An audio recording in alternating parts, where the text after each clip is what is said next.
WVTM 13 weather.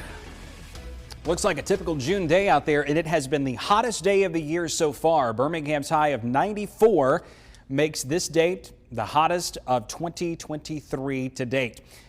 Wind gusts with thunderstorms tonight could go as high as 35 miles per hour for most of us, but a few spots could get 70-mile-per-hour gusts, and hail as well as frequent intense cloud-to-ground lightning could cause some issues as well. Primary timeline, I think the majority of the storms are going to happen between 7 p.m. and midnight, so we still have about an hour and 45 minutes before things really start getting cranked up across northwest Alabama and then start moving our direction. Right now, WVTM 13 live Doppler free of storms here in the central part of the state. We have had some down close to Montgomery and Auburn as well as over into Georgia, but as we look toward the northwest, very intense thunderstorms. In fact, one likely producing a tornado near the Tennessee-Kentucky border to the northeast of Cookeville, moving toward the northeast. So that's not coming toward Alabama, but these storms around Memphis and then back into Arkansas will move into Alabama and Mississippi. And by the time we get to, say, 10 p.m., I think the cluster of storms is going to be something like what we have over here in the Carolinas right now. One round here,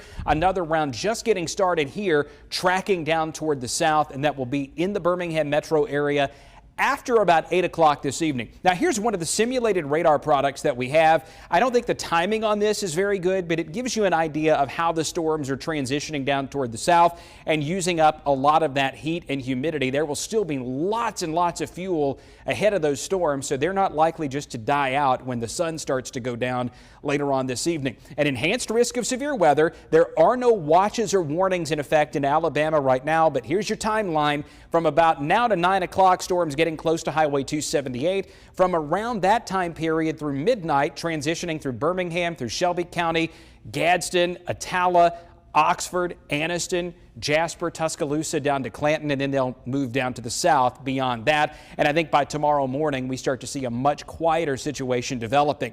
Cloudy and mild early in the morning.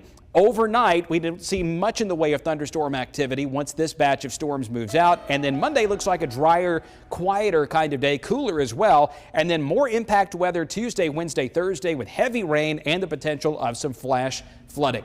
Carrie? Jason, while we gear up for some storms, the Stallions, they're saddling up for a repeat appearance in the playoffs. Coming up in